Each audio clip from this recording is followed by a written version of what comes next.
And we supposed to believe that they don't have no connection to this post. You ain't wasn't subjected to no legal ramification after this slander and defamation and accusing them of criminal activity and bribery.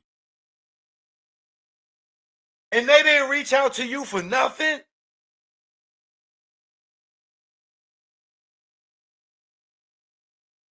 They could take your whole company behind a lawsuit about this.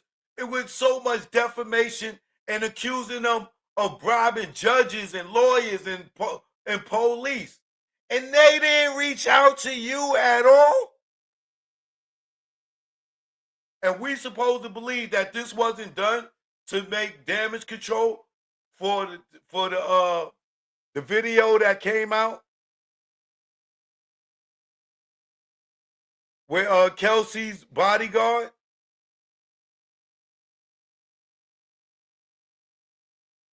Bradley James? Now, who here is not smart enough to understand what's going on here?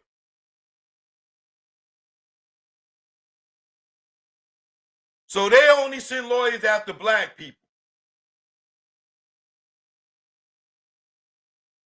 They don't send them. This dude could, if I posted that, I guarantee you in an hour, they would have sent the lawyers at me.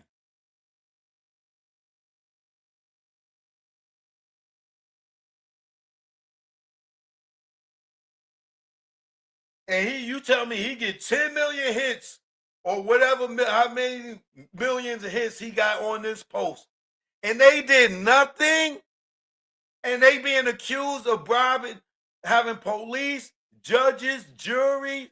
Are you kidding me?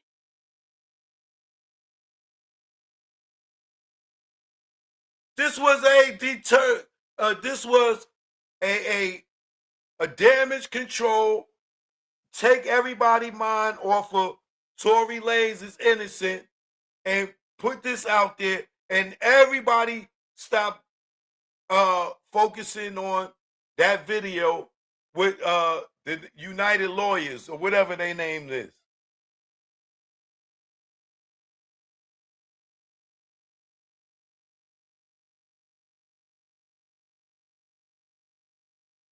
And then he goes on academics to say that Rock Nation had no incentive to protect Megan because she wasn't financially a dent in Jay-Z's or Rock Nation pocket had they lost her income, which is completely false because at the time, who did Rock Nation have when Megan was popular outside of Megan?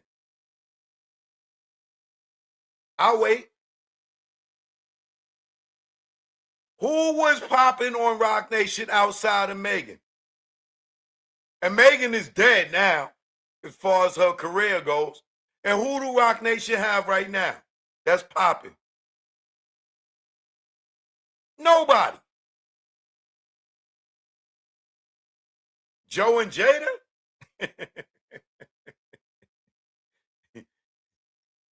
Goliath? Like, who? They have nobody. Megan Thee Stallion is their last big artist. They have nobody.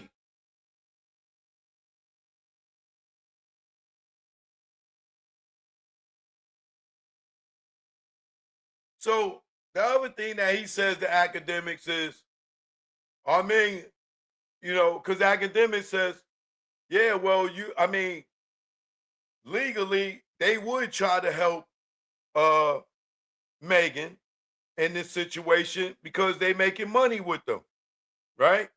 He talking about, nah, man, but what you think? You don't think that, he's like, look at Snoop. You don't think that being that Snoop was on death row and stuff, and he was on trial for murder, that at times Suge wouldn't have been notified? Of course he would have. Let's talk about that. Glad you brought that up, Vlad. Isn't it a fact that it was stated that some of the cops that was working off duty for death row, LAPD, went into the evidence locker and stole the evidence from Snoop case out of there, allegedly, which helped Snoop win his case? So you telling me that tampering with evidence and people lying can happen? How did Snoop evidence go missing out the evidence locker?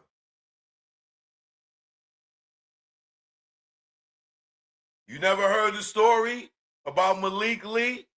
Suge and Malik Lee did an interview more recently. It sounded like to me Malik Lee didn't do the shooting.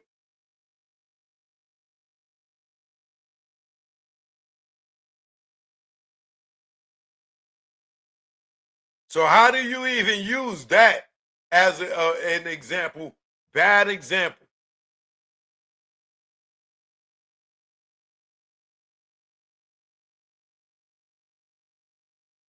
And then he says, "Yeah, man, because yeah, that that information with Bradley James that came out last summer, and Tory was still denied his appeal. What make you think he can't have another appeal, Vlad? Just because you lose one appeal don't mean you can't appeal your case again.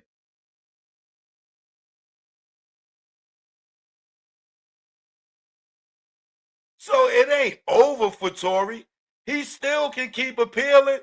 Just because you got shot down in one appeal don't mean you can't appeal again. So who you think you talking to?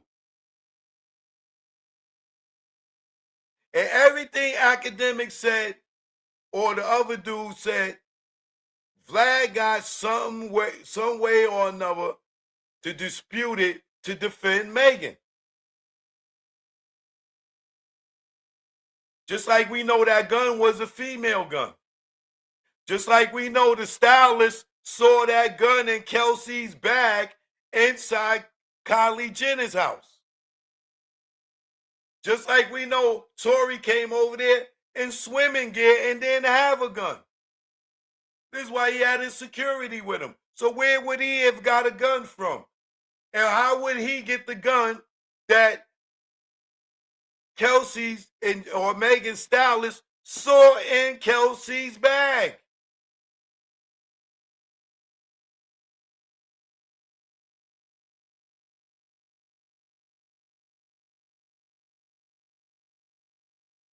How would Tory know that Kelsey had a gun in her bag?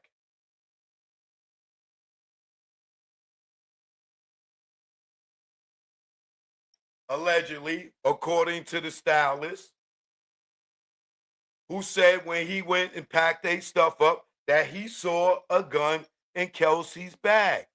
And when you look up the gun, it is a woman's gun.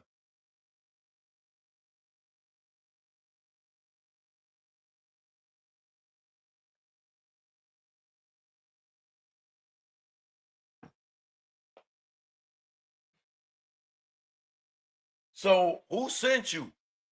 Did allegedly Rock Nation get Charlemagne to get you to do it? Because Charlemagne couldn't do it, allegedly. Because if you want to talk about you ain't got no connection to Rock Nation, if we want to go with 6 degrees of separation, I wouldn't doubt that Charlemagne is the one that third party allegedly contacted you to do it. Because if they didn't take no legal ramification from you and sue you as big as your platform is, you got to be dry snitching on them that they in on this allegedly, because there's no way that you are. Did you see what happened when that girl made the allegations that Diddy and Jay-Z allegedly sexually assaulted her after the MTV Awards and at the MTV Awards after party? Did you see how fast Alex Shapiro jumped on that?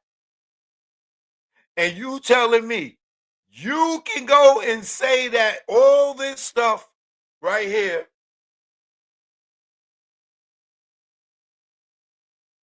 and they don't send a cease and desist? I can't keep these lies secret anymore. If this is my last tweet, you know who silenced me. There's nothing in here to say I'm joking. Nothing at all. There's nothing in here that says I'm joking. This is a spoof. This is a satire. Nothing. And it goes on for days, and you don't get no legal ramification from Rock Nation, which only tells us one thing. They didn't have a problem with what you said. But let me have posted this. Let Natasha K or somebody like that have posted this. They would have sent the lawyers immediately.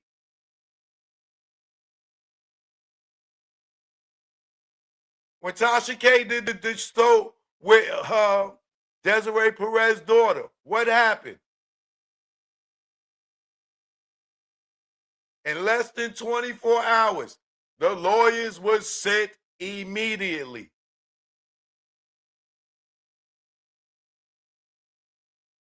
So is that a black thing? Like the white people could just go and say all this salacious stuff about Rock Nation and don't get no legal ramification behind it?